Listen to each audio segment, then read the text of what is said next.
நாம பார்த்துட்டு இருக்கிற அழகான வெள்ளை கலர் பூவின் பெயர் தாங்க பீஸ் லில்லி. நல்ல பாம்பு படம் எடுப்பது போல இந்த பூ இருந்தாலும் நம்மள காம் மூடுக்கு கொண்டு வரும்னு சிலரின் நம்பிக்கைங்க. பீஸ் லில்லியோட சைட் வியூவை பாருங்க, எவ்வளோ ரம்யமா இருக்குல்ல.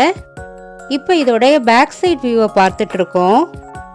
பீஸ் லில்லி செடி இயற்கையாவே காற்றை சுத்தப்படுத்துதுன்னு சொல்றாங்க. வீட்டில் ஆஃபீஸில் இதை வளர்த்தா பாசிட்டிவ் வைப் வருவதால குட் லக் பிளான்ட்னு சொல்றாங்க. இலைகள் எப்பொழுதுமே பச்சை பசேல்னு ஃப்ரெஷ்ஷாக இருக்குங்க. இது வளர்றதுக்கு குறைஞ்ச சன்லைட் தண்ணியே போதும்.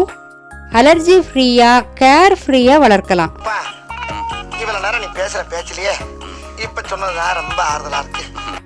பூக்கிற பெஸ்ட் இன்டோர் பிளான்ட்னு நாசாவே டிக்ளேர் செஞ்சிருக்காங்களாம்.